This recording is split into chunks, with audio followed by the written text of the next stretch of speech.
Those of you that don't know, this is Austin May, 2015 graduate of Wheelersburg High School, quarterback in 2014. He's currently a software engineer, developer up in Columbus for a company up there, and we are really pleased to have him this morning. Let's give him 3 good claps. Ready to go? Good morning. Good morning. First off, I'd like to thank Coach Woodward real quick for another amazing opportunity to be able to speak to you all. I always love getting to talk to you guys.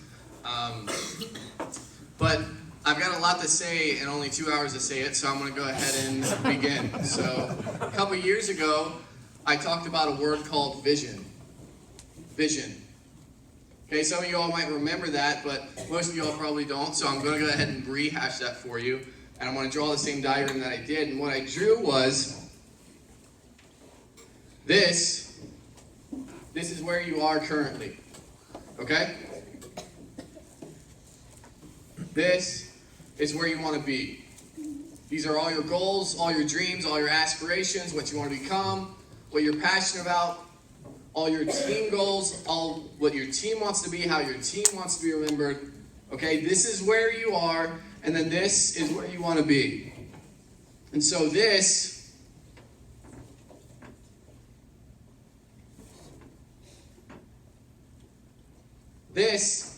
is the pathway on how to get there. Okay? And so what I said was, if our vision is right here, and we are viewing where we want to be from down here, from here, this pathway appears to be a straight road because we don't see these dips in the road. But if we increase our vision and we view it from up here, we can see that there are failures, there are hard times, there are obstacles, there are things that come along the way to getting to where you want to be. Okay, and so we realize that the pathway to success, to get to where we want to be, is a road filled with hard times and ups and downs. Okay, and so that's what vision was. And so by increasing your vision, we can then prepare ourselves and practice ourselves to be able to do and be ready for when those times come. But what I didn't tell you is the limitations of vision. Okay, vision only allows you to see the things that are going to come, but when they come and when you're right here, perspective allows you to overcome. So vision allows you to see the things that are going to come, but perspective allows you to overcome. So perspective is that word for today. And so if you don't remember anything, remember perspective. If you have a pen out, write it down. If you don't, tattoo it on your forehead or something, the normal things. But perspective, okay? Let me go ahead and define that a little differently. Vision is the ability to see things. Perspective is how you see those things. Vision is the ability to see things. Perspective is how you see those things. So I've got one question for you. I want you to ask this to yourself. And I want you to meditate on it. Think about it throughout the rest of the day when you play in the game. And then ask yourself this question for the rest of your life. And it's a very simple question, yet it's a very hard question to answer. It's kind of a paradox, but nonetheless, here's the question. How do you see? How do you see? How do you see? How do you see when you fail 3 exams in college and you don't know if you're going to be able to keep your scholarship? How do you see when you lose your first 2 games of the season with a lot of injuries and you got a lot of season left? How do you see when you take a risk in front of your friends and your family and you fail and you're embarrassed? How do you see? Or how do you see when you're working a full-time job and you've got a family and your boss calls you and says, hey, we've got to let you go? How do you see? Or how do you see when you get woken up in the middle of the night by a phone call and the voice says, hey, you've got to get to the hospital because so-and-so has been badly injured? How do you see? Or how do you see when the doc comes in to tell you and says, hey, we've got bad news, but you've got a terminal illness? How do you see? Because how you see when those times come is how you're going to be. And our vision tells us that these times are going to come because they come to everybody if they haven't came to you already. And how you see is how you're going to be. That's tweetable. Write that down. How you see is how you're going to be. And so we've got two options on what we can do and how we can see, but I want to define those two options through something called pressure. We could say that these failures or these hard times that come on our life is pressure, right? Well, let's think about pressure scientifically and just evaluate that real quickly. I think of something called earthquakes, and I'm sure you all know what earthquakes are, but when earthquakes happen, two tectonic plates are shifting away from each other side by side, or they're pressing towards each other.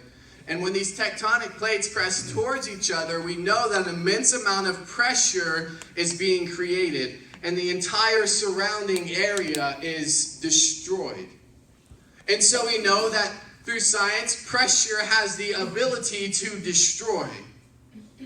But we also know that through an immense amount of pressure and heat, that carbon atoms are able to form into diamonds. But only through pressure. And so we also see that pressure has the ability to create. So pressure has the ability to destroy, it has the ability to create, and these are our two options. So the great thing about perspective is you get to choose how that pressure affects you. You get to choose if that pressure destroys you or if that pressure refines you. You get to choose if that pressure destroys you or if that pressure creates a new and better you. Okay, well, Austin, you've told me about what pressure is, and You've told me about what perspective is and how we see, but how do I actually build a good perspective? Well, I'm glad you asked. Let me go ahead and define 3 things for you here real quickly that can allow you to be a better or build good perspective. And the first thing is that, number 1, you've got to define your goals. You've got to define who you want to be, what you want to become, what motivates you. Why do you wake up in the morning? Why do you get out of bed? Why are you you? Why do you play football? Why do you practice? You've got to define these things for yourself, and you've got to really write them down and say, this is who I want to be. And as a team, if you haven't gotten together yet and wrote something down and said, as a team, we agree on that this is where we want to be, and that when we go home, at the end of the day, we're going to be happy that we did these things. Because we want to be here and we agree on that as a team, and that's what motivates us. And so you've got to define those goals, because if you don't have those goals, you don't have vision. If you don't have vision, you don't have perspective. If you don't have perspective, you're kind of lost at that point. So you've got to define your goals, number 1. Number 2, you've got to take chances and learn from the result. Take chances and learn from the result. Notice I didn't say take chances and learn from the success. I didn't say take chances and learn from the failure. I said take chances and learn from the result. Because no matter what happens as the result, you get the opportunity to learn from the result. If you succeed and you make a good tackle, well, you get to go back and look, why did I make a good tackle? Why did I succeed in this moment? And then you get to implement that and replicate that for the next time. But if you fail, more importantly, you'll fail more often than you succeed. When you fail, you get to go back and look, why did I fail? And you get to eliminate the cause of why you failed. And so by doing that, every time you take another step, every time you take another chance, every time you fail and learn from your failure, you're actually crawling closer to succeeding. See, failure isn't the opposite of success. It's the foundation of success. Because Thomas Jefferson, my boy TJ, he said this. He said, if I have failed 10,000 times, I have not failed once. For if I eliminate the 10,000 ways in which I cannot do something, I will have found the way that will. I will have found the way that will work. And so by eliminating all the ways in which you should not do something, you get to walk closer to the way that you should do something. And so it's also important to remember that you should take a lot of chances, because if you're not taking chances, you're not getting a result. If you're not getting a result, you have nothing to learn from. So take chances and learn from the result. Define your goals. And then the third one, I believe, is the most important, but it's also one of the hardest because it's the most important. And the third one is this: take ownership. You gotta take ownership of your moment. And you gotta take ownership of your surroundings. And you may ask, well, what does that look like? I can define to you what it doesn't look like. It doesn't look like, well, I wasn't able to do my homework last night because, I had practice real late. I had to make dinner. I had to help my sister with something, and I just wasn't able to get that homework done. Or it doesn't look like, well, coach, I didn't make that tackle because so-and-so, said this, and I messed up, or, these are excuses that we make. And whenever you make an excuse, it's an instant flag that you're not taking ownership of your moment and what you have done. See, when we take ownership, we've got to be able to look at ourselves in the mirror and say, you are the reason you failed.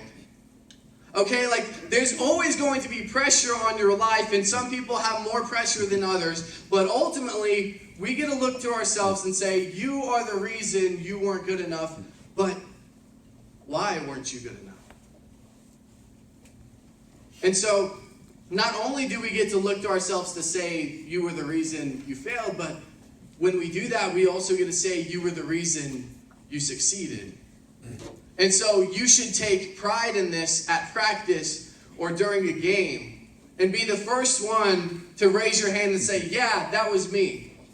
I stepped left on that block instead of stepping right, but next time, coach, I'm going to be doing it the right way. Or, yeah, I might have lowered my head, but how do I do that differently to improve on it the next time? Because the moment we make excuses is the moment we aren't wrong. And when we're not wrong, then we can't learn from anything. Because if you're always right, what have you to learn? And so that's why it's really hard for me to understand why people always want to be right, because if you're always right, you're never growing because you have nothing to learn from. So you have three different things here.